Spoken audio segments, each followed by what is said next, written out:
EG. Welcome back to another video, everybody. We're doing just a little vlog here today. I haven't done this style of video in a really long time. Rob is here, Nick is here. He's got back problems. He took them back shots. Anyway, the EG has been down for a long time now. The EG has been down since Honda Meet, and that is because the fuel pump stopped working on my way home. I believe I talked about that in the Honda Meet video at the end, but the EG has been out of commission. The plan here is that I'm taking this car to the Rudd's Racing track day on Labor Day at Gingerman Raceway in South Haven, Michigan, and the car currently doesn't run. I need to get spark plugs, and I need to diagnose this fuel pump issue and fix the fuel pump the right way. Last time I just hardwired it straight to the battery just so I could get home. First step is to take the fuel pump out and redo the wiring to put it back to how it's supposed to be stock, reinstall the pump in the car, and then try to start diagnosing the factory wiring to figure out where the issue lies.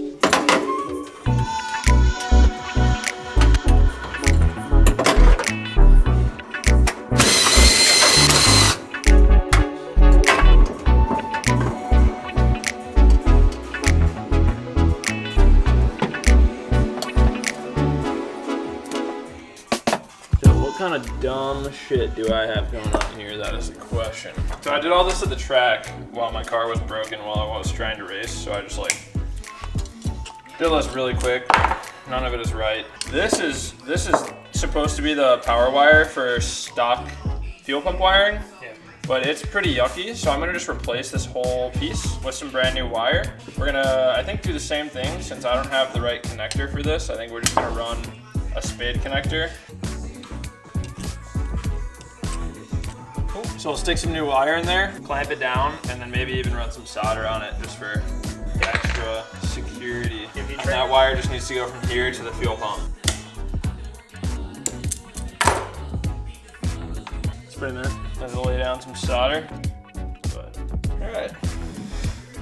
We're gonna get some spade connectors on here. Because I don't have the connector that goes into the fuel pump, we'll just stick spade connectors right in the pins. We're gonna do some heat shrink on the wires so that way the connectors don't touch when they're inside the connector here.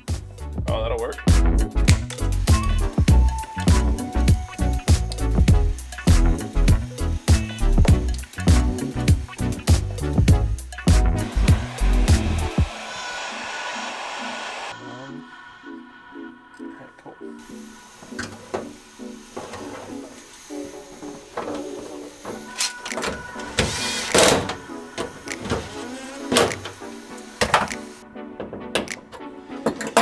Very good. Yeah, so 0 volts here. So we're getting no power at that wire. You have an open somewhere? Yeah. Could be, like, maybe the main relay is bad. I have a wiring diagram for this. So unfortunately, I kind of cut the video. It is now day 2 of the vlog, which I'm kind of vlogging. I haven't done this in such a long time, really out of practice. This feels really, like, abnormal for me because lately I've been doing the sit down, interview with the camera, and then just like anytime that I'm working on the car, I just have the camera like rolling in the background. I'm not actually having to like interact with the camera while I work. So I'm having kind of a little bit of a hard time adjusting to it, but bear with me. Wherever we left off, Rob and I found the problem with the car. Well, not just Rob and I. With the help of a friend named Simon from No Miss Industries, his flag is on my wall. We're having a hard time figuring out the issue, so I called him and he said, yo, try jumping some wires in the main relay. And we tried doing that, and then we quickly realized that during all these tests that we've been doing, not all of them, but most of them, the fuel pump hasn't been plugged in. Having just picked up a new main relay from the auto parts store, I put the new main relay back into the car with the fuel pump now plugged in, and sure enough, it started right up. So I know that probably didn't make any sense. It was a really long, convoluted diagnostics situation. All that really matters is that it was a main relay.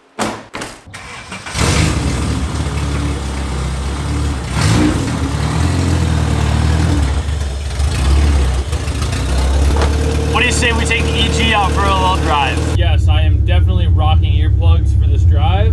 The EG is basically a running and driving exhaust leak. We're gonna do something about that in the next couple videos. It's open header right now and it's missing 2 studs for the exhaust manifold. So it's definitely leaking exhaust from the header and it's just open header. It's just such a dumb setup. I've been driven this car in like 5 weeks. Let's do it.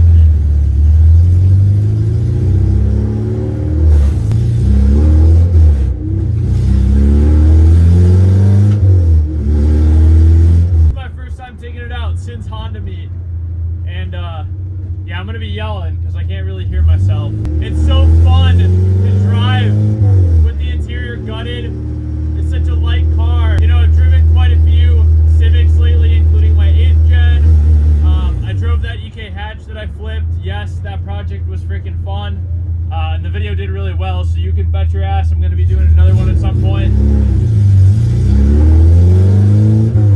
But this car with the NAB series in it, with the stripped interior, being super light and just being loud is so fun. Obviously it's too loud right now, but I'm definitely having a lot of fun with this car.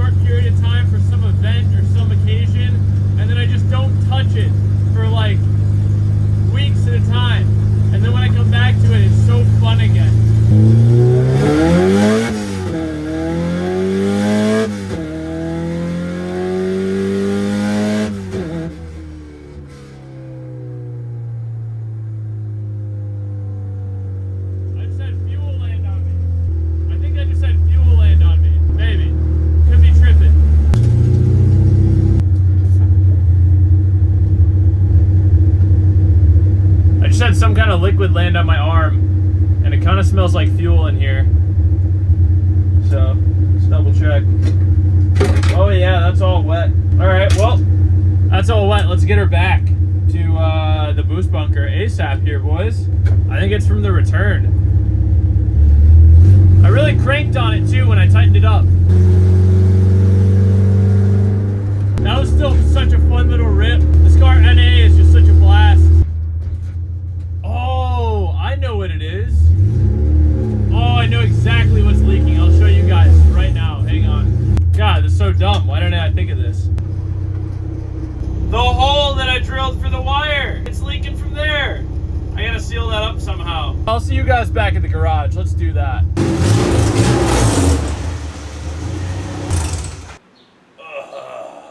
I think I'm just going to use some JB Weld on that application because I can get a little bit of JB Weld on it with that hanger still installed. That way I don't have to remove the lines and risk those leaking again. A little bit of JB Weld on the end of a razor blade. Well, I probably shouldn't drive this car until that JB Weld dries. So we're going to move on to a quick little project that I have on the 8th Gen. The 8th Gen has 2 check engine lights. I'm gonna try to fix one today with a little trick, a little hack. I don't know if it's gonna work, but we're gonna see. The 8th Gen is throwing code PO420. All right, JB Weld, your time is up in this video. Right here is an O2 spacer or O2 defouler. PO420 could be for a bad cat or it could be for a bad O2 sensor. These are cheap, O2 sensors are expensive. So I'm gonna try installing this on the secondary O2 sensor first to see if we can get that check engine light to go away. Unfortunately, that's not the only check engine light the 8th Gen has, but that's the only one that we're gonna be able to tackle for today in today's video. The other check engine light is putting the car in limp mode, which I've been dealing with for probably over a month now. I'm throwing a code for VTEC solenoid again, which I've already dealt with on this car once. So I don't know if there's another issue elsewhere that's causing the, I think it's P2467 code to go off, but I know that typically that's just the VTEC solenoid. But again, I've already replaced it once, so I don't really know, and they're kind of expensive, but let's tackle this one today. That'll be a job for another day.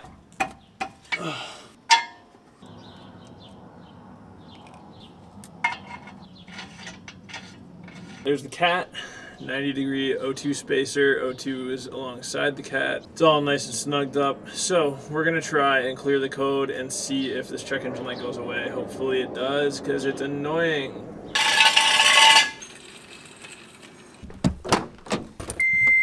Okay, PO420, so that's a code we're trying to fix. 2647, oil pressure sending unit circuit, voltage circuit high or something. Erase, yes. Cool.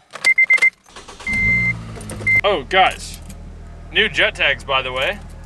Check this baby out. Boosted John, deserve nothing, earn everything. I also have them in red and in this like nice cool blue color. Brand new jet tags. I haven't had jet tags for sale in years, so go check them out. They're on www.earneverything.shop. Really excited about those jet tags. It took a long time to get here, guys. Long time. So far so good, but I'm sure as soon as I do a poll, I'm gonna at least get the check engine light for the VTEC solenoid.